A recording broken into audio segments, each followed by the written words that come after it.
Hello, everyone. Morning. Welcome to day 3 of MadFest. Well done to you who have been here all 3 days. And welcome to people who might be here on the first day. So I'm Eric. I'm from Lumen. I'm not going to be doing any talks today. I'm just here to present our lovely panels and sessions for today. A couple of things of housekeeping. As I say, headphones are recommended. They will be. That's where the microphones will be coming in. Generally, throughout the sessions in the day, there will be an opportunity to do Q&As, questions on the app. If you don't have the app, you can download it. For this first session, just because of the nature of the content, we're asking the questions. You can find the panelists afterwards and ask them anything you like, but we won't be using the Q&A for the first section. So other than that, all that's left for me to do is to welcome you to our session, which is Effective Advertising that Works for Everyone, Practical Guide for Conscious Brands. So this is the Conscious Advertising Network, VCCP and TfL are here to talk about a practical masterclass on how to balance inclusion, safety and impact in today's complex media landscape. It features the Abuse Has Consequences campaign. It will unpack CAN's new guiding principles. It's a framework to help brands turn good intentions into real-world results. And it's about how to build an effective advertising industry that works for everyone. So please welcome the 3 panelists. Lucy Partington, who is Customer Marketing and Behavioral Change Lead for TfL. Alana Ballantyne, who's a Planning Director at VCCP. And Nafissa Norris, who is Membership and Engagement Account Director at the Conscious Advertising Network. Please give them a big hand.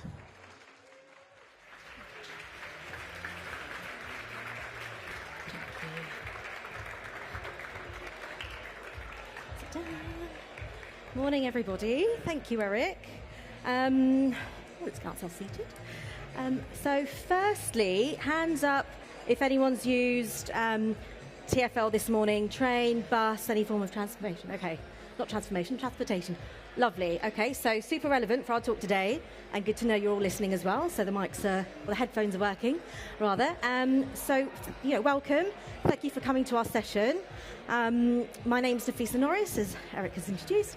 I'm the Membership and Engagement Account Director at the Conscious Advertising Network, and essentially I work with almost 200 of our members as part of a philanthropically funded not-for-profit organisation to build an advertising industry that's effective, works for everyone, and that means being inclusive and sustainable as well. So more on that soon. And also for anyone that's got a visual impairment, I am a 5'4", brown cis woman. My pronouns are she, her. In terms of ethnicity, I identify as British Mauritian. I've got questionably mid-length blondish hair. Yellow off-the-shoulder midi dress and gold trainers. I'll let Lucy and Alana do a quick intro to themselves as well. Yeah, thank you. Hi, everyone. So my name's Lucy Partington, and I'm a Customer Marketing and Behaviour Change Lead at Transport for London. In terms of an audio description, I'm tall, 5'8", white, British female, and I'm wearing cream trousers and a black top. I'll hand over to Alana. Hello, good morning everybody. My name is Alana. I'm a Planning Director at VCCP, and I've worked with Lucy for a while now on Transport for London, which is very exciting because I'm not a Londoner by birth. I'm from Canada, so getting to see behind the curtain at TfL is, brilliant and amazing.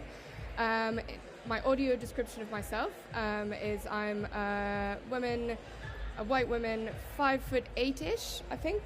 Curly hair, I'm wearing a red dress and brown trainers. Lovely, yeah. Thank you, and thank you so much for sharing the stage with me. Before I kick off into our lovely panel discussion, I'm going to start off by spotlighting a piece of work that CAN has launched. Oh, I should have probably put that one first. There we go. But you know who we are. Described that already. But I'm going to, talk about CAN's guiding principles, which was launched earlier this year, for a little bit of context prior to our talk in a little bit.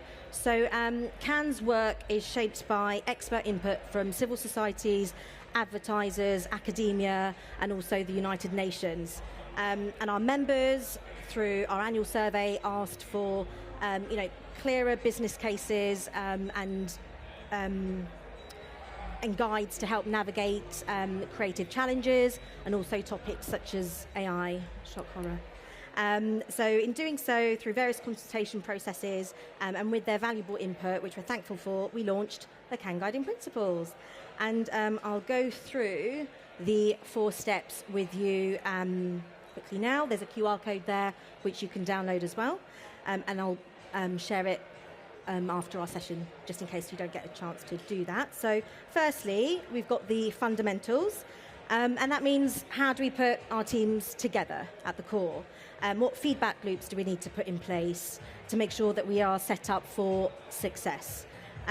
This step is about forming cross-functional teams within your organisation, making sure that you've got champions in every level of the business, from C-suite down, and also to kind of, with that, it ensures to kind of support the changes that you want to make, but then also ensuring that you've got the policies and the documentation to embed it as well. And then we've got 2A, so step 2 split into 2 parts, as you can see behind me. 2A is a pathway for creative agencies. So this section looks at how we can make sure that we drive representation and sustainability through the way that we develop the ads. So conscious creative is trustworthy. It includes, represents and safeguards society, and that includes everyone. It's the most effective way to ensure your message has mass appeal to grow the audience for your business, making it effective. And then 2B, we've got conscious media, and that's about the supply chain transparency and accountability, reducing waste and fraud. Yep, fraud. There's a lot of it out there, may not be aware of, and making our advertising ecosystem more effective as well. With conscious media, it's privacy conscious and transparently bought media, and purchased with safety, equality, sustainability and inclusion in mind. This means buying media in a way that aligns with your brand values and minimising risk by auditing and being more intentional about the sites you appear on in this increasing digital landscape. Step 3 highlights the advice from our 6 thematic guides. I've got a slide after this that explores it deeper, so I'll kind of step on to step 4, step 10, which is conscious questioning. And this cultural shift is to make sure we're asking the right questions. There's nothing as there's no such thing as a silly question, depending on your seniority or juniority, if that's the word, you know what I mean, in the organisation.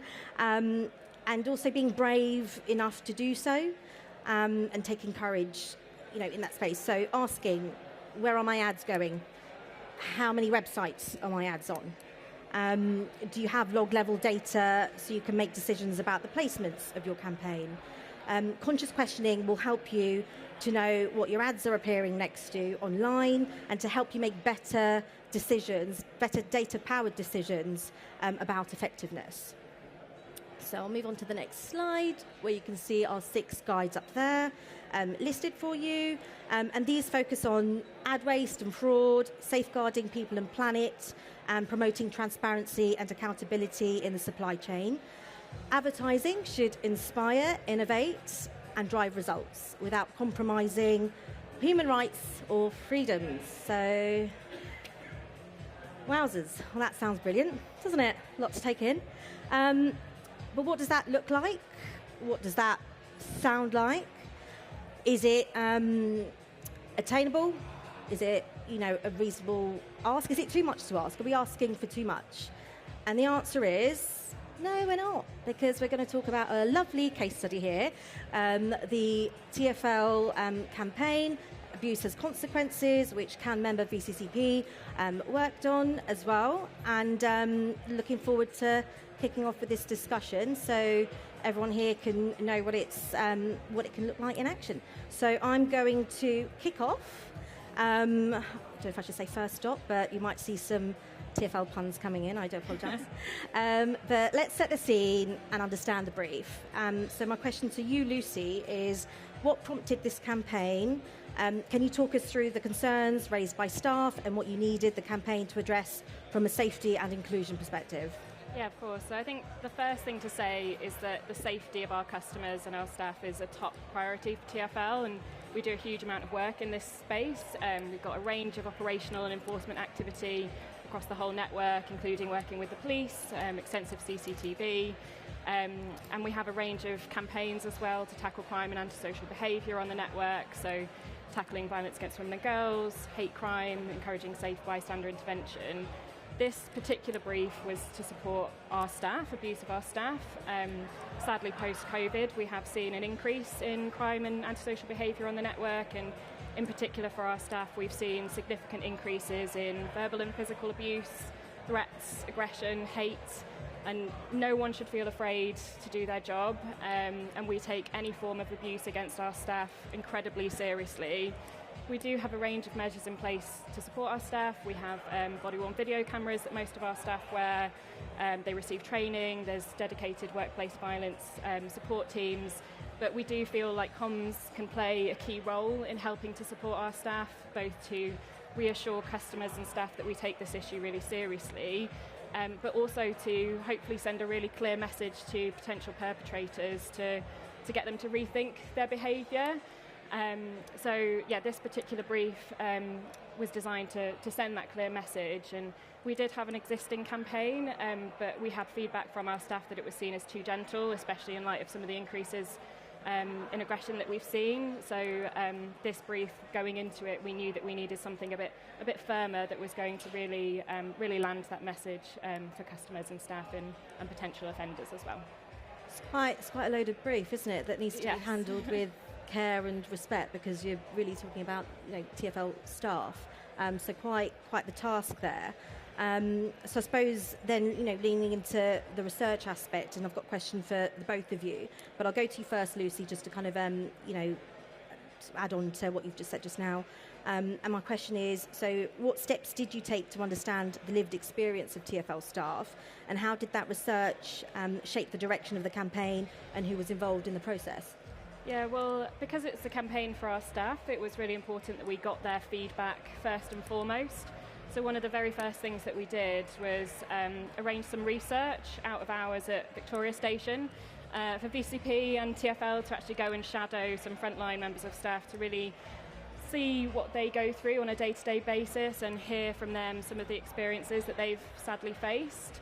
And that was a really eye-opening experience for both of us, and gave us a really vivid insight into some of the abuse that they've sadly suffered, and a much more human and emotional way of understanding the problem, which was particularly important for the VCCP planners to really get close to the issue and really understand it from that first-hand perspective, rather than just reading through a Word document, a report.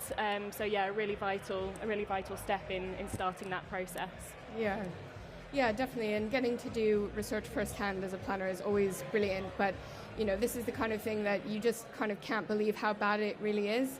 And there's a huge scale of incidents, from the really awful ones that might make the news, but also just on a daily basis, just really cold behaviour, rude behaviour, things like spitting in between. You just kind of can't believe that this happens to people on a regular basis.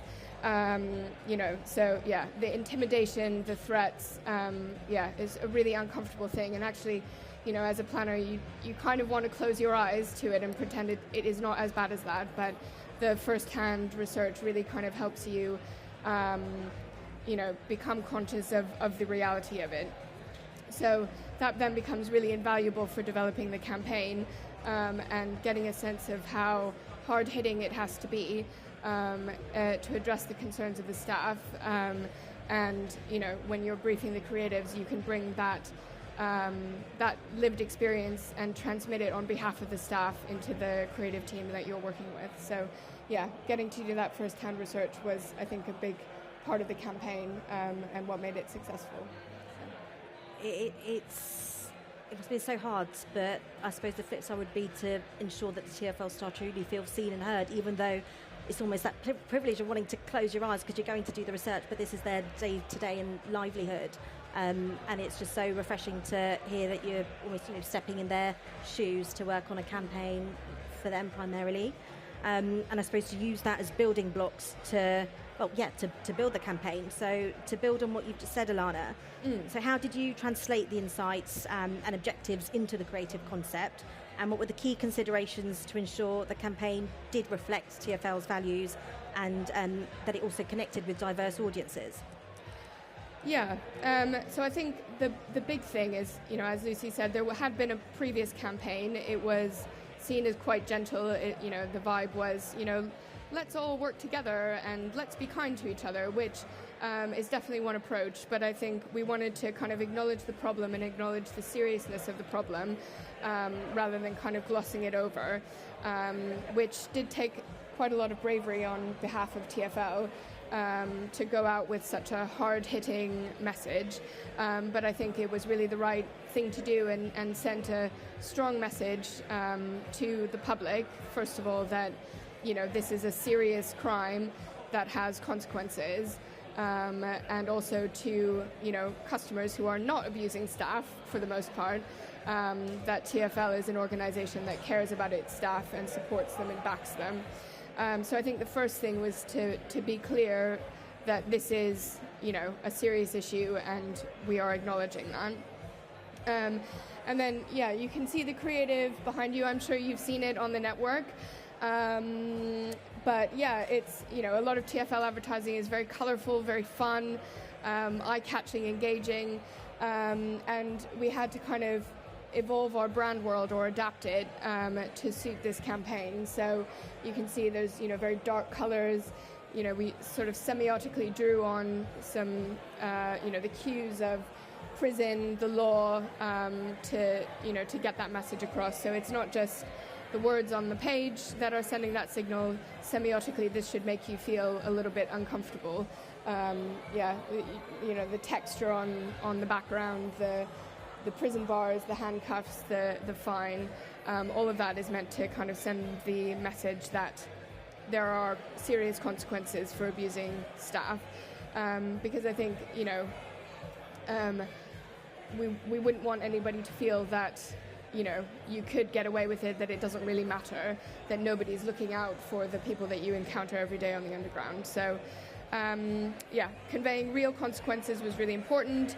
And the real stories that are down here, I think, really lend credibility and authenticity to the campaign. To the point about making sure that we're speaking to all audience, we didn't shy away from making it clear that, some of these incidents have a sort of racial angle to them, that there is specific racial abuse that is leveled at people. So making sure that we acknowledge that there is a diverse TfL staff that we're engaging with. So this campaign, as Lucy will kind of come on to later, has been very successful. We've had good feedback on it, and it has kind of fed into our future campaigns, which we're kind of developing about tackling crime and antisocial behaviour on the network more broadly. So this has been a really important step on for us kind of creatively, and you'll hopefully see more of it in future.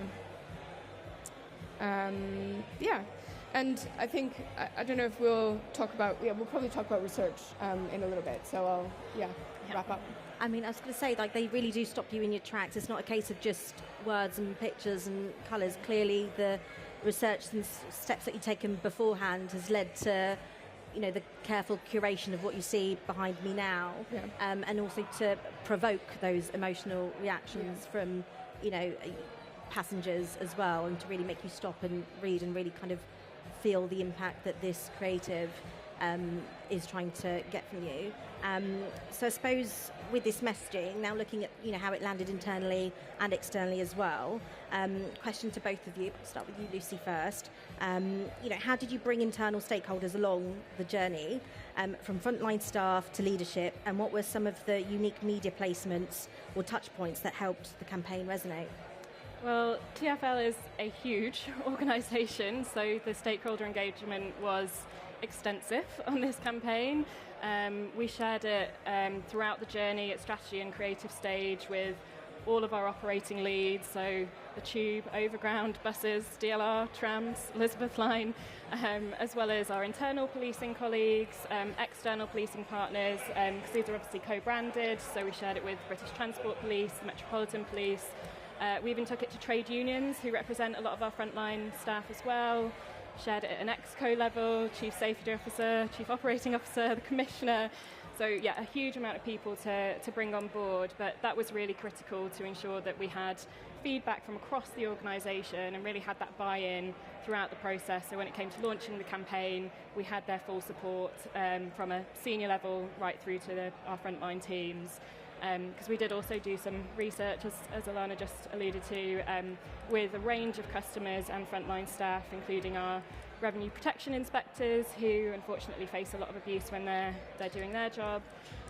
So we made sure that we got a diverse range of views on the creative. We had a lot of different creative routes that we put into testing to make sure that we were heading in the right direction. And fortunately, we did get a lot of positive feedback along the journey. And when it came to launching the campaign, staff really supported it. They really appreciated the firmer stance that we were taking on this issue, and the fact that we are kind of backing up those claims with the case studies and the evidence that we are taking this really, really seriously.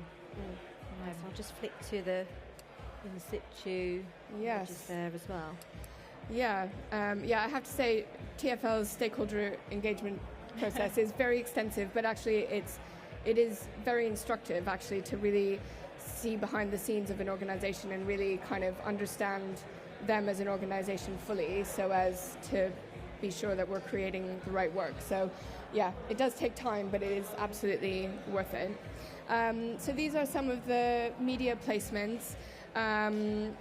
These posters have kind of gone everywhere throughout the network, but we made sure that we kind of prioritized point of incident, so entrances, ticket holes. Unfortunately, a lot of abuse happens around ticket gates, where people are pushing through the gates without paying, but also, in carriage, longer dwell formats in the carriages, but also on buses. From the bus driver's point of view, he or she is out there, by themselves, without staff to call on for backup. So having those placements in buses where abuse unfortunately does happen was really important. In addition to the posters, we had some paid video on social channels featuring the staff kind of talking about their first-hand lived experience, telling where they'd sort of faced abuse before and the consequences to the perpetrator. So I think it was really important to have the kind of real stories represented, not just on the posters, but through the kind of voices of the staff themselves. We do kind of continually refresh these stories as and when we're able to. So, making sure that the campaign is kind of continually evolving. And luckily we have the data to be, precise with our format. So we're able to kind of upweight at stations where there's unfortunately more staff abuse that happens, and we're able to kind of adapt it that way. I've got one of those videos here to play, so hopefully it works for everyone. Can everyone hear it? No? There are some subtitles. You can see the tech team looking down at their laptops. Can you hear it now? Well, just to recap, she's talking about having faced abuse for waking a passenger who'd been sleeping, was abused, but fortunately her body-worn camera caught the incident, and that meant that the offender was sentenced to 7 weeks in prison. So, yeah, there's two sides to it. There's the consequence, but also the ability to kind of collect evidence, which is important to make people feel like they are seen.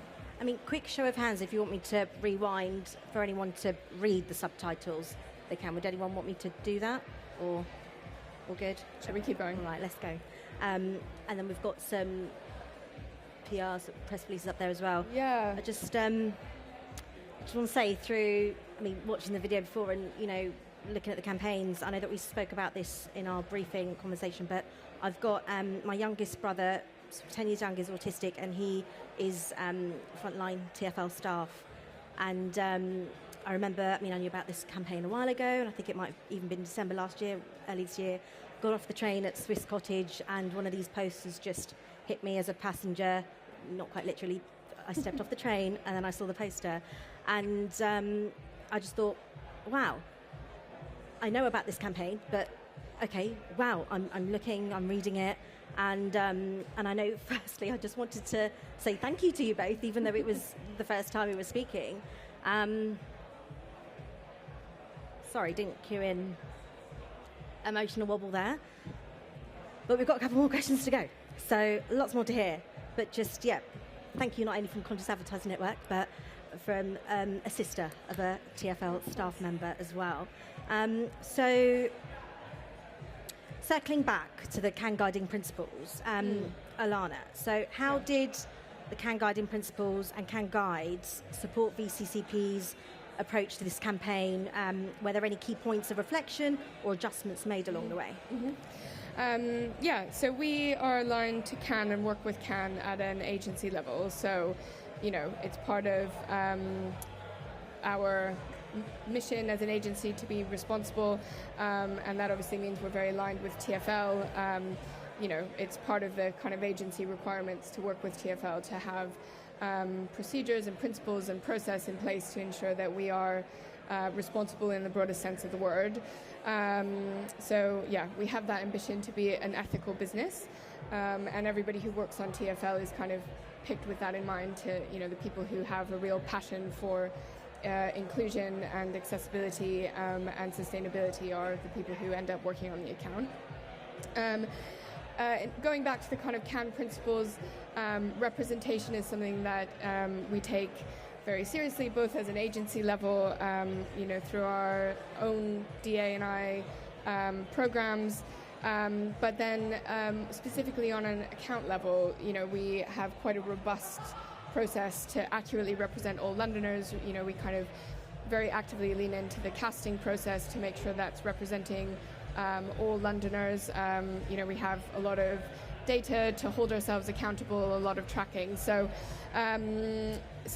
we work really hard at representation, and of course, we bring our own limited perspectives to it. So through the extensive stakeholder engagement, we kind of get feedback from other groups to consider things that we hadn't thought of before. Accessibility is really important, so we make sure that the contrast between the text and the background is as good as it can be. Captioning, audio description, all of these things are part of the production process. And then finally, from a sustainability point of view, both in terms of the media and the production process, we ensure that our production and media is as sustainable as possible, and that does involve extensive kind of reporting and tracking and independent certification. So I think, I don't have the figures to hand, but the carbon output of our media and production is kind of much lower than a lot of the rest of the industry. We're quite proud of that. And then finally, in terms of media transparency, a lot of the placements were on TfL's kind of own poster sites on system. So actually that means that we have quite a lot of control and transparency over what gets seen. So the transparency in reporting is very, very good for this account in particular. So we lean into the vision and the ambition of CAN, definitely as an agency, and then on TfL in particular. It's nice. I mean, we don't only value as a member. It's just so nice to hear and see it embrace, our principles and our guides holistically, from brief to delivery, and it doesn't even stop at when the creative's produced. Mm-hmm. And then I suppose to kind of wrap up into conscious questioning, question to you both. I'll start with you, Alana, first. So at CAN, we talk about, as I've mentioned, a culture of conscious questioning. Were there any moments where asking the right questions helped push the campaign in a better direction, either creatively or strategically? Yeah, definitely. I mean, we question each other all the time in a good way. Because the vision for TfL is to move all of London forward sustainably, inclusively, and I'm going to forget the third one. Yes. Oh, you're challenging me now. Oh, sorry, I'm putting you on the spot.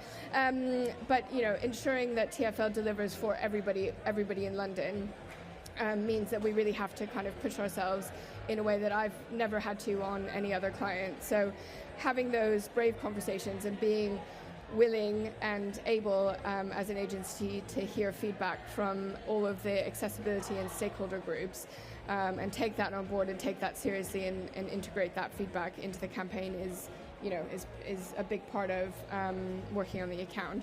So I think the biggest area of kind of debate and challenge was around getting the balance right between acknowledging the seriousness of the problem for staff, but also not scaring customers and making the network feel like a scary place.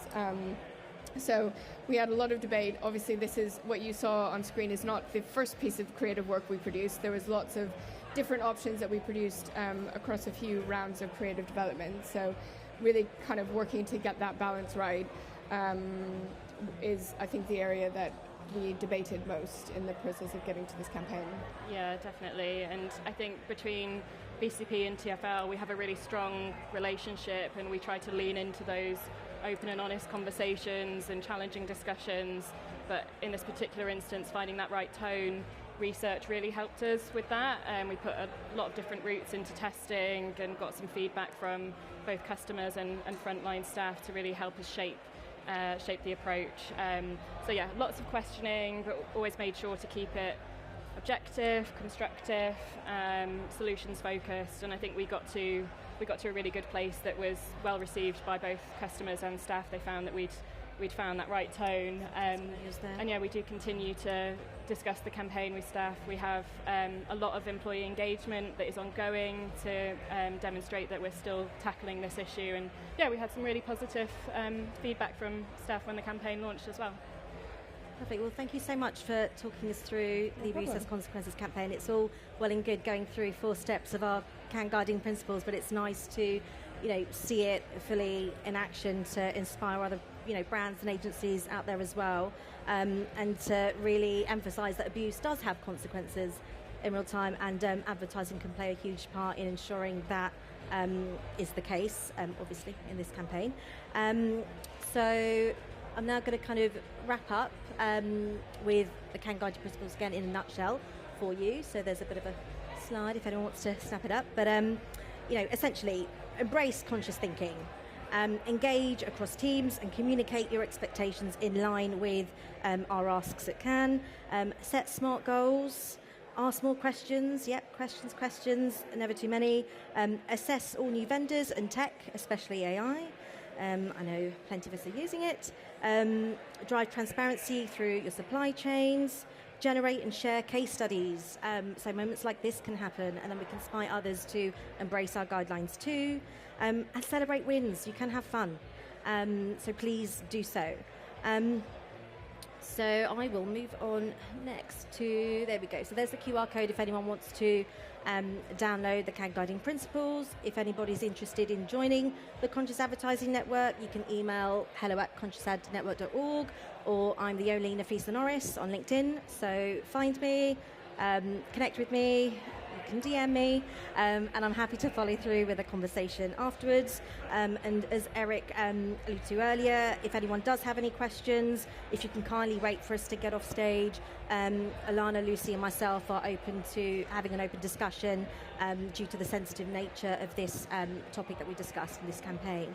So thank you all so much for your time and your attention on the attention stage.